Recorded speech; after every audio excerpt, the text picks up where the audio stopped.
ये वो सत्संग है। तात स्वर्ग अपवर्ग सुख धैर्य तुलायक यंग तूल नता ही सकल मिली जो सुख लव सत्संग। कौन कह रहा है? त्रिजटा। इस सत्संग की महिमा का वर्णन कौन कर रही है? वो राक्षसी त्रिजटा नाम राक्षसी एका रामचरण रत निपुण विवेका।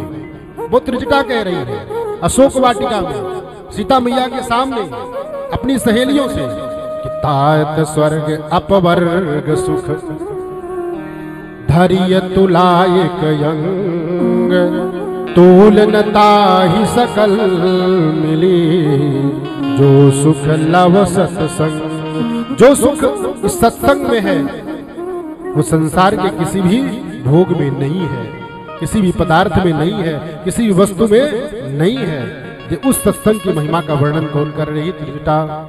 और बिन पूज्यपाद गोस्वामी जी महाराज कहते हैं कि बिन सत्संग विवेक न हो,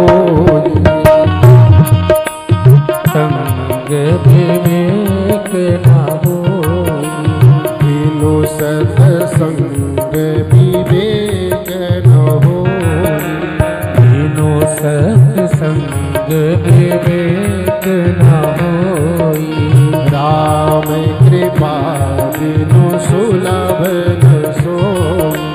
राम कृपा बिनु सुलभ न सोई। बिना सत्संग के ज्ञान नहीं हो सकता। आगे आप प्रसंग में श्रवण करेंगे इसी श्रीमद् भागवत की कथा में, आप लोगों ने सुना भी होगा। श्रीमद् भागवत में वेद व्यास जी महाराज अपनी लेखनी में लिखते हैं साक्षात श्रीमन नारायण भी जिसको प्राप्त हो गए, अगर सत्संग नहीं मिला तो उसके जीवन से काम क्रोध लोभ मद मत्सर अहंकार जितनी इकट्ठ प्रकार की चीजें हैं वो जाने वाली नहीं है। और उसका प्रमाण भी इसी श्रीमद् भागवत में आपको 7 दिन में मिलेगा।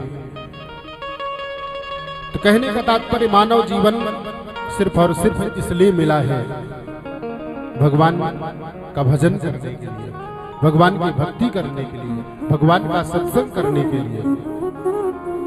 भैया यो तो अन्य जीव भी कमाते हैं और खाते हैं और चले जाते हैं, लेकिन मानव आप ये बताएं ये सत्संग घोड़ा कर सकता है क्या?